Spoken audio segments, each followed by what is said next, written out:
What up guys, Maryam here. In today's video, I am reviewing another Colourpop palette, but this one just might be the biggest and the baddest nude palette you've ever seen. Colourpop has a new Bare Necessities palette with 30 nude shades, basically a look for every day and every occasion if you love nudes. I'm gonna be reviewing that for you, doing some swatches, 2 different looks, one on each eye as I like to do, and I'm also gonna be reviewing their new brush roll set. Ooh. This one looks promising. Anyway, I hope you guys enjoyed this video. Thank you so much for watching and for subscribing. Make sure you hit that notification bell so you can see all of my Wednesdays and Sundays videos. And now let's get to it. Colourpop Bare Necessities palette. Team Truth is here for ya. Let's hit it. All right, so here's what we know about this Bare Necessities pressed powder palette. The most perfect nude palette, 30 shades of buttery mattes and rich metallics. Your makeup game will forever change with this baby. Is that so? We also have a brush collection. This 16-piece brush collection includes your essential 100% vegan, cruelty-free brushes to create any look on your eyes or face. 11 new brushes, 5 fan favorites, and a brush roll to hold them all in. 1, 2, 3, 4, 5, 6, 7, 8, 9, 10, 11, 12, 13, 14. 16, huh? Unless I really don't know how to count. As far as I'm concerned, this is a 14-piece palette. Maybe this is a typo, but anyway, I'm not exactly sure what the price is on the brush roll. I do believe these brushes will be sold separately as well as in a roll, and as soon as I find out the prices, I will let you guys know, and I'll link everything down below as always. As far as the palette is concerned, this is a $39 palette. I did a lot of digging, and the only place where I could find the price was timtalia.com. Hopefully the price is right. To me, in my opinion, for 30 shades, $39 is not bad at all, which makes each shadow just a little over $1. That to me is a steal, but let's do some swatches and let's find out if this is in fact actually worth your money. Swatch model, please. And a drink, please.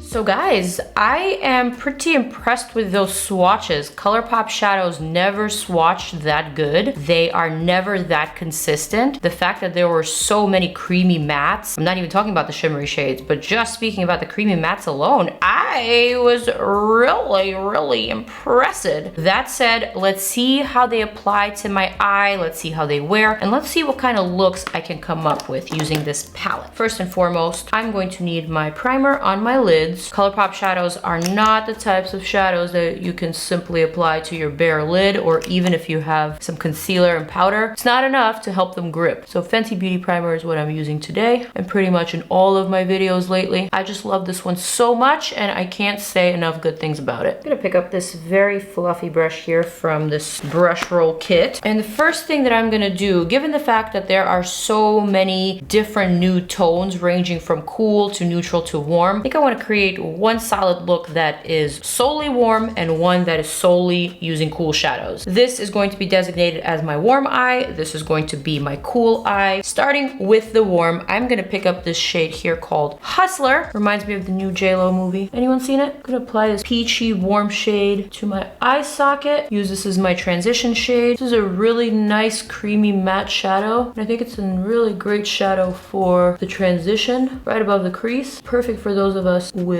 light to medium to tan skin. This brush is okay, might be a little too large for my specific eye shape. I'm gonna pick up its neutral or cool counterpart, which to me looks like this shade here in the buff, kind of like a stone shade. On the cool side, this one's actually lighter than my skin. Perhaps I'm gonna need to pick up another shade for the transition. This is almost like a brow bone color. I'm gonna go ahead and re-dip into this grayer shade on Holiday. Kind of just go over that. Give it a little bit more depth and definition. Both are really nice shades, not necessarily something that I would typically go for. Not that I'm afraid of cooler tones. It's just that for me, someone with a warm skin tone and with a very warm undertone, if I want to wear a nude look, the whole premise, the whole point of it is to look neutral and to blend in with me and my skin tone. So therefore, if I want my nude look to blend in, I would typically go for warmer nude eyeshadows to make it sort of all very uniform with my face. However, if I want a nude look look to pop, then I would go for a cooler tone, which generally speaking, I never want a nude look to pop on me. So just keep that in mind when you're creating your nude looks. If you are a cooler undertone or if you have blue eyes, then cooler nude tones will probably suit your neutral looks the best. And if you're warm like me, then go for warmer tones. However, if you want your nude look to pop, then go the opposite. Hope that makes sense. I'm gonna pick up this brush here, E16, basically also a fluffy brush, but slightly more tapered. I'm gonna go ahead and pick up this shade here called Complicated. This one is a really beautiful medium warm brown with some golden flecks, which actually did come out on the swatch. That was impressive. I'm gonna apply that slightly lower and a little bit more precisely. Ooh, I love the shadow a lot. And I love the fact that the gold flecks are so subtle, but they're definitely visible. This brush so far is just not dense enough. It's just a little too flimsy for what I want to accomplish. So far, not really impressed with the brushes. They're just okay. They could be better. But you know what? The brush market, very competitive. So I'm not really expecting perfection here. All right, for my cool eye, I'm gonna go for this shade here called All For You. Reminds me of a Janet Jackson song. Basically gonna do the same technique.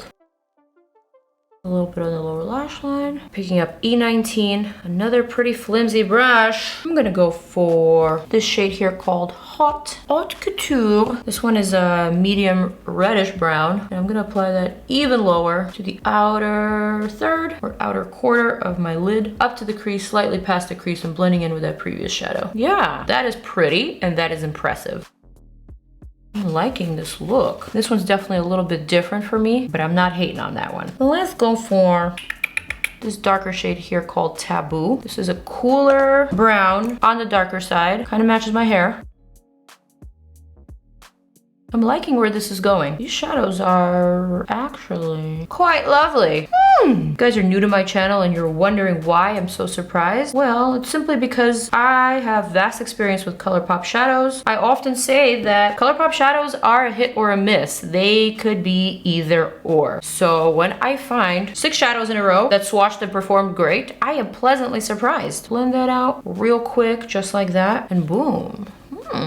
Do we want a matte lid or a shimmery lid? You know what, you guys? I'm gonna go for a matte lid just because I feel like shimmery lids are very expected, but a full-on matte look is not so much so. So, you know, we're gonna play around. We're gonna make it work. I'm gonna dip my brush into Tease Me, which is a matte with some very subtle sparkles, using brush E18. This color comes off very peachy on the brush. In person, looks very nudie in my monitor. Applies beautifully to the lid. You see all that pigment pay off. I love the fact that these subtle sparkles are actually visible. They're adhering to the skin. I'm loving how it blends with the other shadows so easily, so seamlessly. Boom, and I'm done. For my cool counterpart for this eye, I think I'm going to go for this shade here, which is actually a neutral. It's called Full Expose. Looks like a very pale stone color. Actually quite a beautiful combo. Again, application is seamless, blends out really easily. I am highly impressed. Just gonna go back with that dark brown Taboo and add that back in. For my warm highlight, I think I'm gonna go for Idle Hour, which is a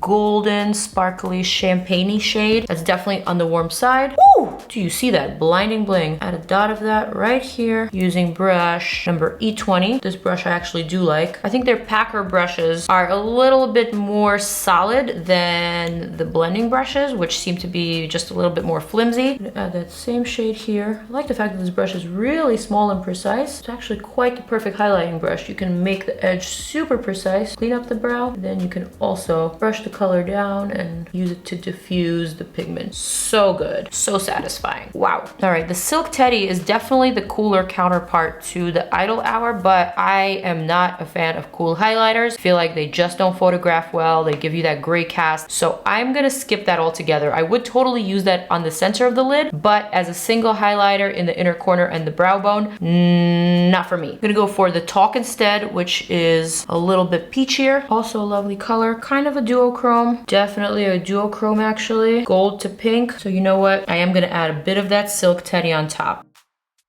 That's blinding. And I'm just gonna blend that out. One more thing I wanna do to tie these two looks together, even though they are so completely different, is pick up this Spyglass black shade. I'm so happy that this palette has a black eyeshadow. I can't tell you how many times I've loved the palette, but was so disappointed when it's missing such an integral part, a black shadow. I still think black shadows are extremely important to have in any eyeshadow palette. So if I were to ever come out with my own eyeshadow palette, you mark my words, there will be a black in that eyeshadow palette, because I don't play. I'm just gonna use this black to lightly line the eye, lightly wing that out, just add a bit more interest and pop. I'm gonna do the same thing on the other side.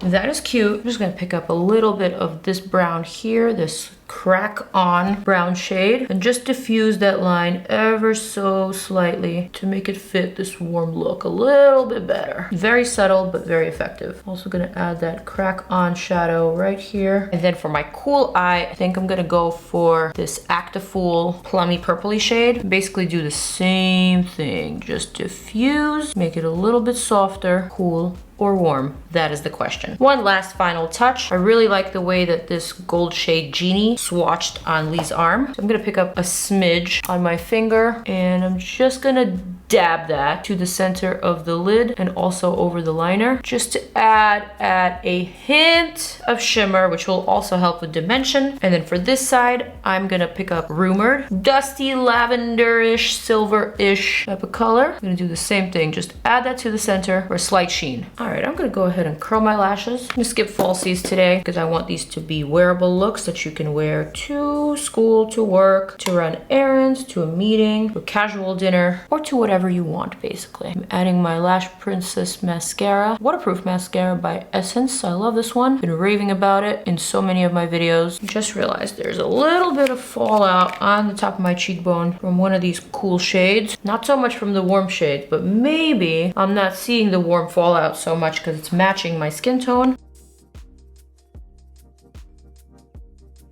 To brush out my brows with my favorite PIXI brow gel. For the lips today, I'm gonna go for Artist Couture Uncensored 2.0 Gloss, which is so bombastic. Just might be the world's most perfect nude gloss.